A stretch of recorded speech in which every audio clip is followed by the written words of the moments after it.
Hi everyone, it's Ash here from FPL Hints, and joining me tonight is Sam, FPL Tips, also known as @RegretFPL on Twitter. How's it going, Sam?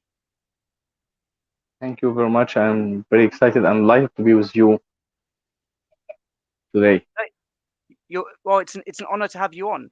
For those that know Sam, he's the Yeah, specialist on the eye test, FPL charts, tips and threads on Twitter. You can also find Sam on YouTube at Sam FPL Tips and also on yeah, Instagram, Sam FPL yes. Tips as well. Thank you So very much. you're welcome.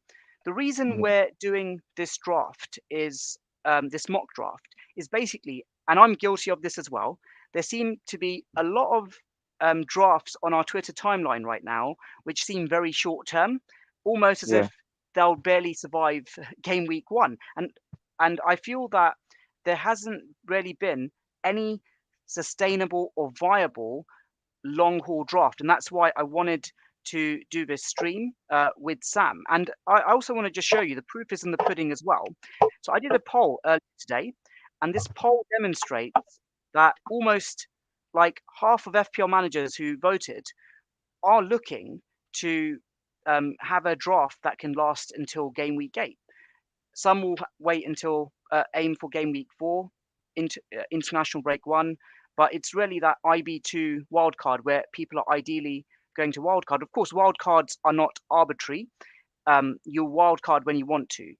And what we're going to do is we're also going to be using this FDR. I think it's the official FDR that Sam's put on his Instagram here as well. So this will basically be our reference point in terms of yeah.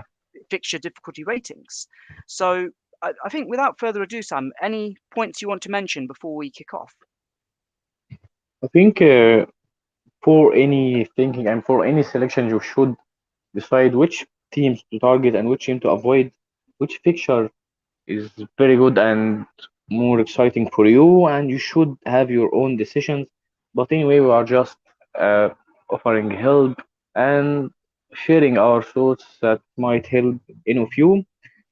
I believe and I think that there is some player and some teams that we can trust and Yes, go with them despite the fixtures. There's sometimes we can consider the form over fixtures, but sometimes the fixture is very good and sometimes fixture can bring the form.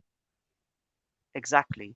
And I'm just looking at the fixture difficulty rating right now. Obviously, just like what we will call a spade here. We want to target Arsenal clearly. Villa's Yeah, get run till game week 8 looks interesting. I Probably I, avoid. I Yeah, I consider I deal with this breach as we can mention that there are some teams who are going to target from since game week 1 from the start, and some teams I will deal them and give them the maybe the teams on my watch list or maybe on radar. Aston Villa will be one of the teams I will monitor and yes, may you know watch more and know more about them, about their assets, about their new system, new players. I think there might get some games from this team.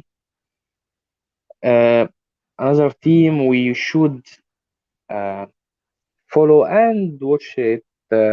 Chelsea. Chelsea has a great run of fixture since game week 3.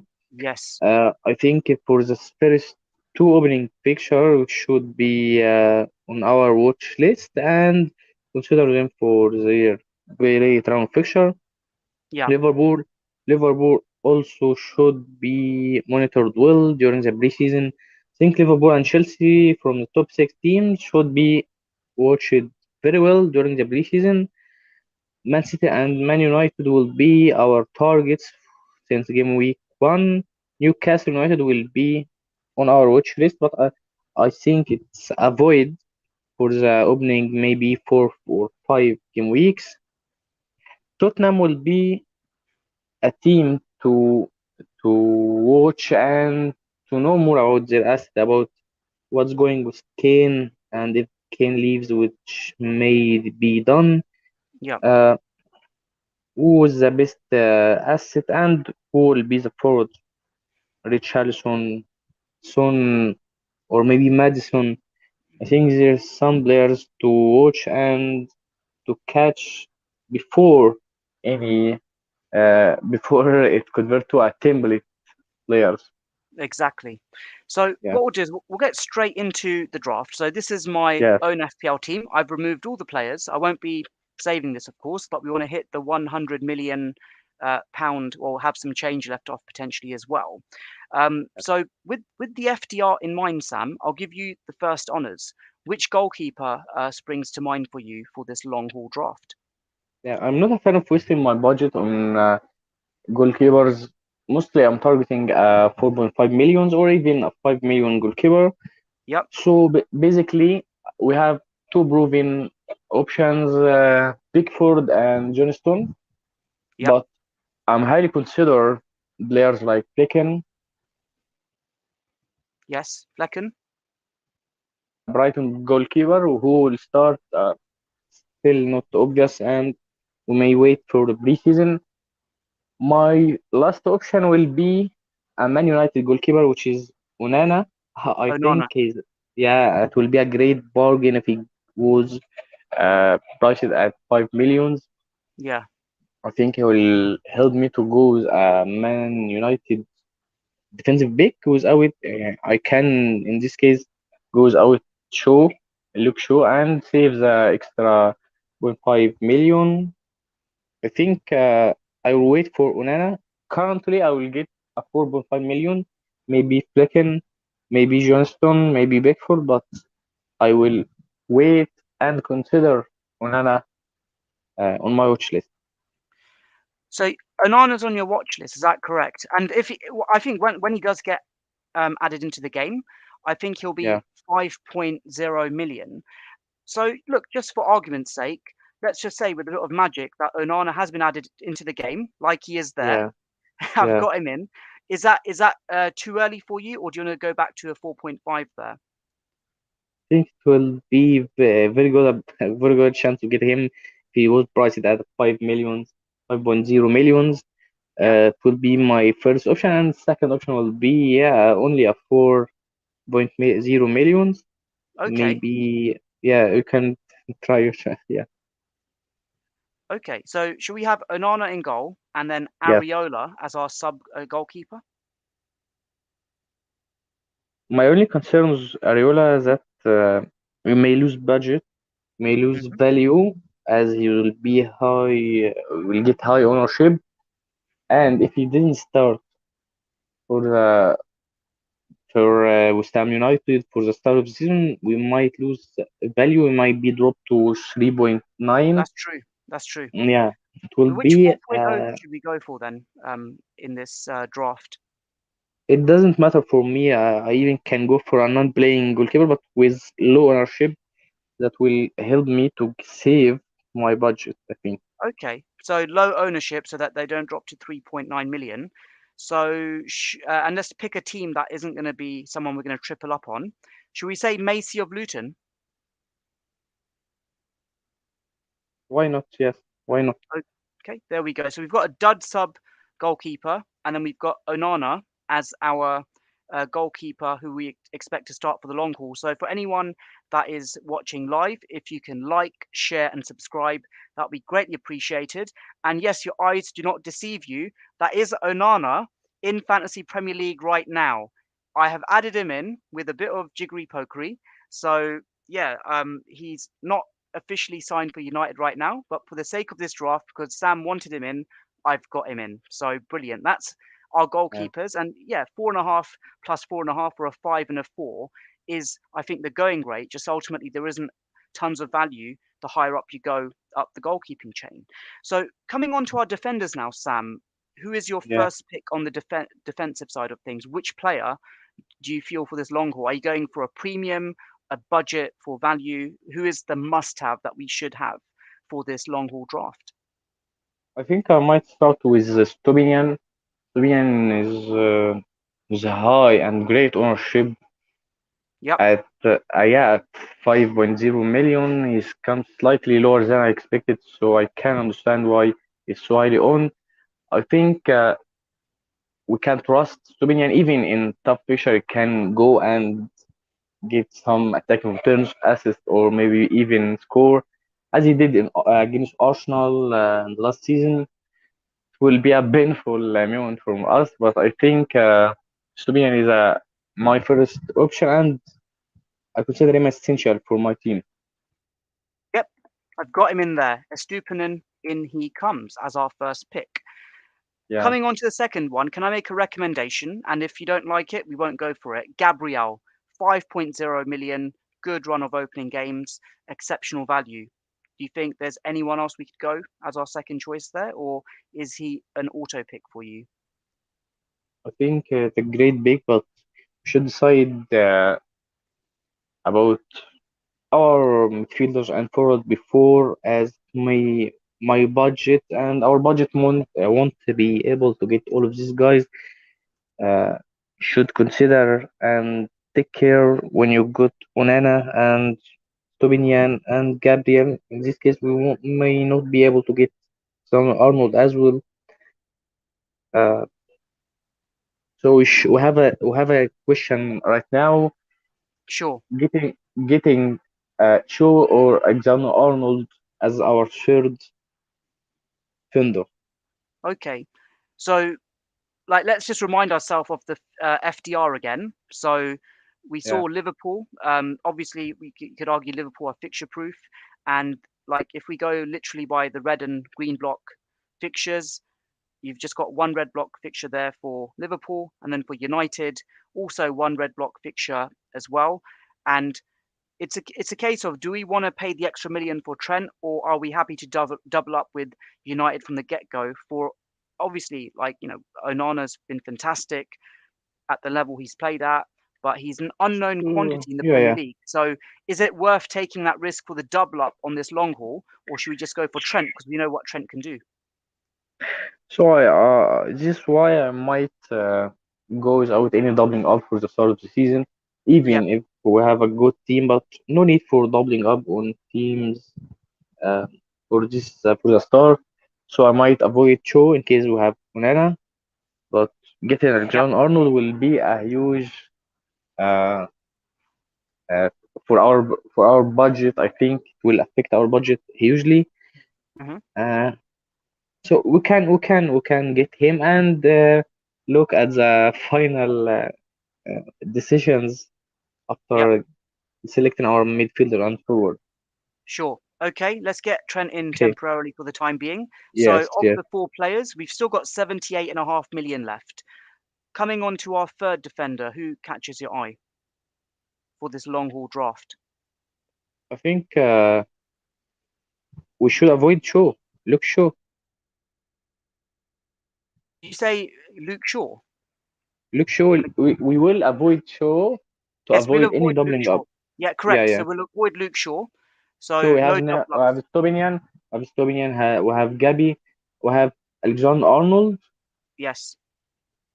In this case, I think we should get 4 million, 4 4.0 million. million defender Did for you say the for our. did you want Gabriel in? Did I hear that right? Yeah, yeah, yeah, Okay, yeah. Gabriel Okay, in. Okay, okay. Yes. 4.0 defender now. So we know that like for Luton, they've got that blank, and so have Burnley. So that kind of means Bell and uh, Bayer are kind of ruled out for one of those games.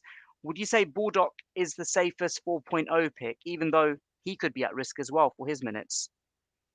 I think it doesn't matter for me. I mostly won't start any of them in game week 2. Of So course. even if we get Bill or Bayer, I think I have no problem to bench him in game week 2. So who should I go for in that instance?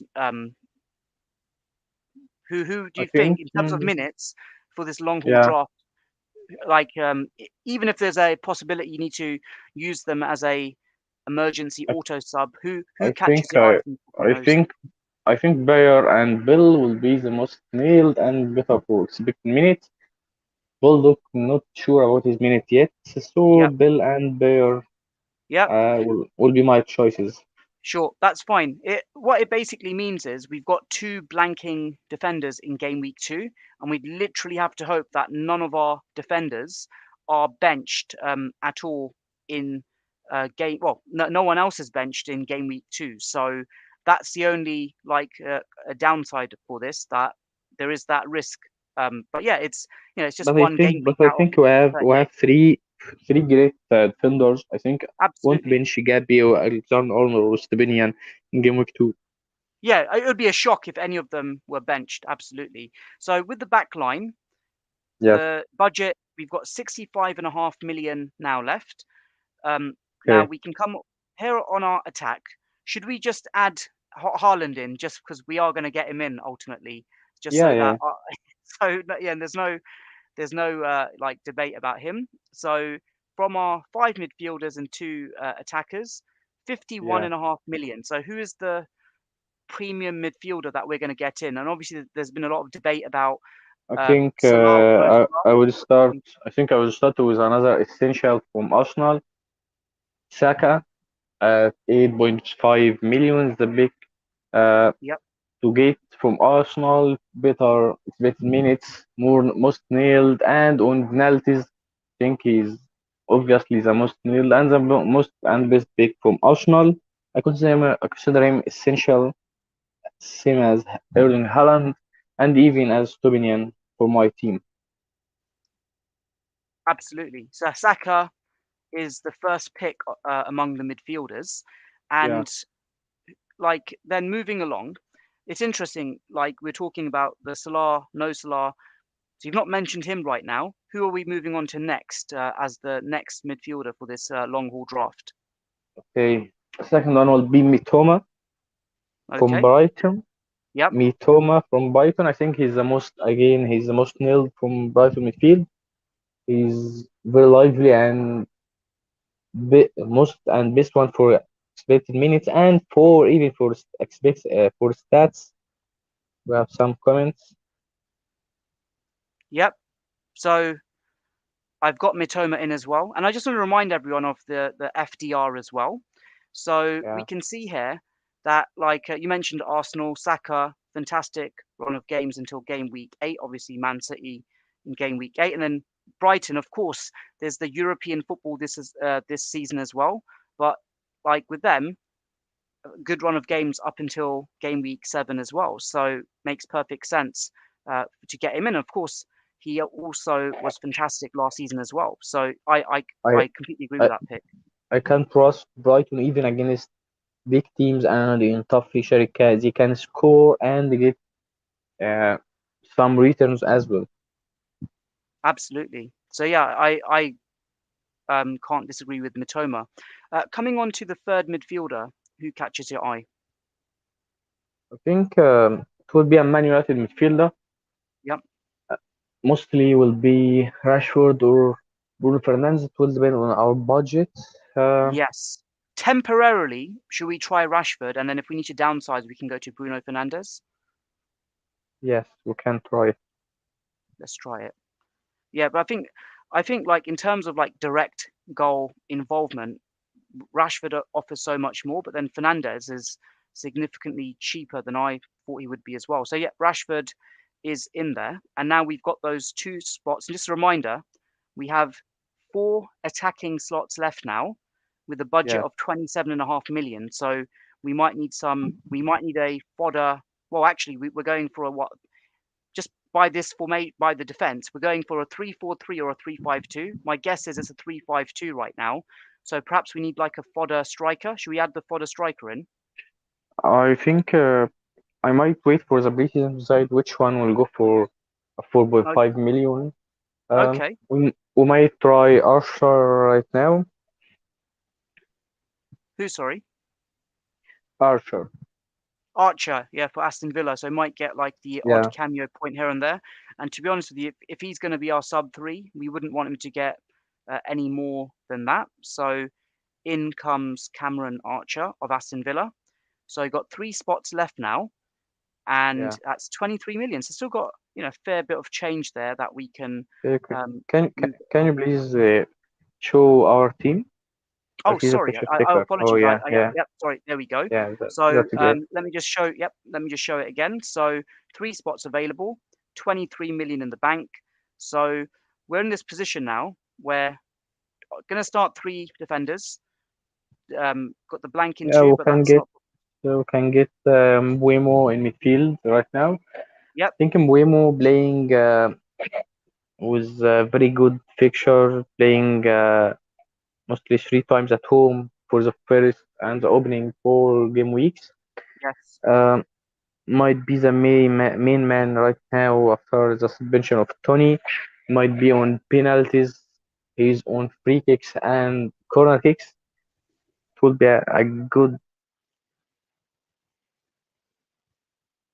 even if we can switch to any other midfielder for to Eze or maybe if that plan failed. Yeah. Um, Can I ask a question? Like some people have mentioned, like Sharda signed for Brentford last season, and they're saying that like obviously Wissar got minutes when Tony got suspended. Is there a risk that like obviously Mbeumo has been a regular starter for Brentford for the past 2 seasons in the Premier League? Is there a risk that his minutes could be affected with Sharda potentially? But I personally would start Mbeumo. It's just something that might be a long-term thing that we need to keep in mind. I think Brentford will need a main man, talisman who is good for Yes. on free kicks and on penalties.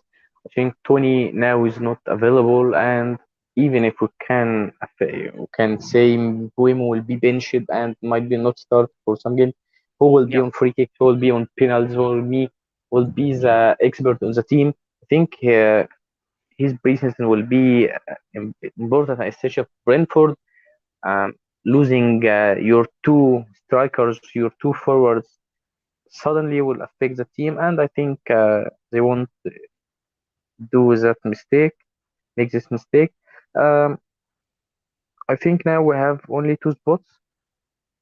Yes, correct. So we have 16.5 million in the bank, and we have two Yeah, spots. Am I right to guess the next striker, the last striker spot, is it Jesus who comes to mind? Or have you got someone I else in think mind for the striking spot? mostly yes, mostly yes. Okay, because there is something else I we can potentially do. Can I just? I don't. I'm not saying we're going to lock this down, but I just want to just. I think we're 500,000 short of getting Mohamed Salah in. Yeah, 4 million. So we can't get him in. But had we like downsized another player, we could get him in this draft. But I think Jesus surely is the logical player here. Yeah, my only problem with Salah, he has a very tough picture Yeah, playing against teams like Chelsea, Newcastle, Tottenham, and Brighton for the first 7 game weeks. All of these are away from home. We know Liverpool away from home are a different team. Like, in Anfield are the best and very attacking team, but we find that they are playing only 3 times in Anfield for the opening 8 game weeks. It will be a tricky one, even against Aston Villa in Anfield at home. It won't be an easy game. Aston Villa proved very well recently. yeah. I think I might not even captain Salah in any of these That's game the week. argument. Exactly. That's the Yeah, argument that why have Haaland and Salah if you're not going to captain Salah in any of them? But the Bournemouth one, perhaps the only one. the Yeah, only problem that's will it. be game week 2 against Bournemouth. But his EO will be so low that even if he banged in a hat trick, it would Yeah, only benefit those that have him, and it wouldn't wreck your rank if you're on the template train. So, just to correct this, you wanted Jesus as the striker right now. Is that correct? yeah, yeah. Okay. So that leaves I us. also deal with him as a placeholder for players like Watkins, Wilson, Nkunku. Yeah, Even if he has a bad performance and didn't get me some returns, some goals, some assists, I yeah, will switch easily to any of these good strikers yeah. um, without taking hits or even by free throws. Sure. Now this leaves us to our final spot, right? So we've got 8.5 million in the bank. It's a Yeah, midfield spot, right? And we can't get Odegaard because we've got triple Arsenal. Surely Bruno Fernandes is screaming at us. We must pick him. It's the M- natural my fit in this 3-5-2. my final pick will be the top player for big chance created last season. Yes. He's number one for chances created. He is the second for expected assist last season. Um, he is a great bargain. He was very unlucky last season. He created many chances, and even he has many chances, big chances to score, but unfortunately didn't get some returns. I think he was underpriced, very underpriced this season. Yes. If he played, still playing advanced for Man United, I think Bruno Fernandes will be essential and will be looked in my team. My Yes. only concern and my only problem is that I will wait for the preseason to see how he play alongside Mason Mount, who will be the advanced one and who will be playing deep. I think if we found that Bruno Fernandes will playing as a right winger or even number nine attacking midfielder, number 10 as attacking midfielder, I think he will be looked in my team for his penalties, his free kicks, and corner Yes. kicks, and for his created 32 big chances last season. He's the top for this uh, record. Second one will be Kevin De Bruyne for only 31. Trent Alexander-Arnold for 25 big chances created. Bruno Fernandes had a great stats last season, but unfortunately he was much unlucky. Yes. I'll wait for the preseason and will be my great bargain, I think, for 8.5 millions. I mean, just look at that front line. Well, look at that power seven that we have. Got Saka, Mitoma, Bruno, Rashford, and Mbeumo, Jesus, and Haaland, right? Yeah, And then we've got yeah, the three power defenders of Estupinan, Trent, Gabriel. Got the two 4.0s, of course. And then we've got yeah. Onana and Macy in goal there. I think that looks like a very robust draft there, if I say so myself. Probably the Yes. best 3-5-2 I've seen. I think very solid, and we have players for top teams. I think we have may get some adjustment and some updates during the preseason. We can switch to some players and upgrade more strengths for our midfield. But I think Mbeumo and Mitoma deserve to be with us and to be involved with our draft for their great fixtures, for great stats, and for their set pieces. And expect them to get many points and great holds during this period. Absolutely. Just for anyone that's joined us, if you're able to like, share, and subscribe, that would be greatly appreciated. This is a long haul draft for Fantasy Premier League for the 23-24 season. The reason we've come up with this idea, just to remind you all, I did a poll earlier today, and almost half of managers were looking to create like a long term draft up until game week 8, but a lot of the drafts on Twitter seem to be short term up until game week 4. So I've basically, in coordination with Sam, It done this was long ball draft. was my pleasure and really happy to be with you tonight. And we You're welcome. can, I can add the final tip from Sam.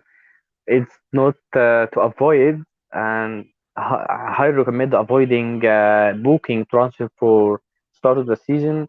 Yes, Go with your best team with best players and avoid booking any transfers at the start. absolutely. And just as a reminder of the team that we've picked tonight, it's Onana in goal for Manchester United. He'll come in at 5.0. Don't you worry about that. And we've got Macy as our dud sub goalkeeper at 4.0. And then the defence of Estupinan, Trent, and Gabriel, who would expect to be our starting defenders. And then Bell and Bayer as the dud subs. And then the midfield and forward front line, we've got Saka, Mitoma, Fernandez, Rashford, and Buemo. And then the two strikers of Jesus and Haaland. Please let us know in the comments below what you think. And yeah, let us know how your draft's coming along. Take care, everyone, and all the best. Thank you. Bye. Thank you. Thank you. Thanks.